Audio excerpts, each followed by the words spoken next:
4 prej të plagosurve në aksidentin e autobusit me turist shqiptar në urën e Mërkotit në Tivar të Malit të Zi ndodhen ende në gjendje të rëndë shëndetësore. 2 prej tyre mësohet se janë nështruar terapisë intensive. Është publikuar tashmë lista me 31 të plagosurit, ndërsa Orenca Kuça fatkeqësisht mbeti viktime e këtij aksidenti. Kjo është fotoja e fundit që vajza e re tropojane ka publikuar në profilin e saj në Facebook ditën e Krishtlindjes, ndërsa ndodhej bashkë me grupin e turistëve në Dubrovnik. Një prej pasagjerëve ka rrëfyer se si ndodhi aksidenti. Shoferi donte të hapte krahun, një makinë që kishim nga mbrapa për parakalim, bëri me krah të djathtë, jo se kishte shumë faj, s'kishte çfarë bënte dhe shoferi.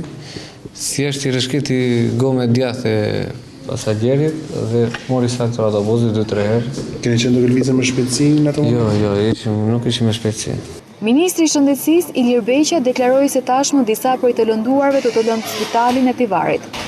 Përveç një humbje jete tragjike, të lënduarit e tjerë janë jashtë rrezikullt për jetën.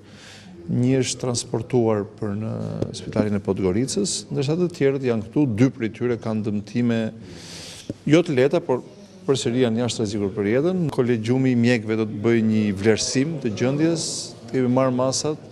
Drejtori i Spitalit Rajonal të Shkodrës do të jenë këtu për të vendosur kush nga të lënduar do të transportohen vetë, sepse nuk kanë probleme, dhe kush pastaj do të duhet transportohen me mjetet autoambulancë. Pas aksidentit të një dite më parë të autobusit me qytetar shqiptar në territorin e Malit të Zi, presidenti i Republikës Bujar Nishani ka dërguar këshilltarin e tij Flamur Gashi në spitalin e Tivarit për t'u interesuar për situatën pranë të aksidentuarve, ndërsa vetë presidenti i Republikës pati një bisedë në telefon me disa prej të lënduarve dhe u njoh me gjendjen e tyre.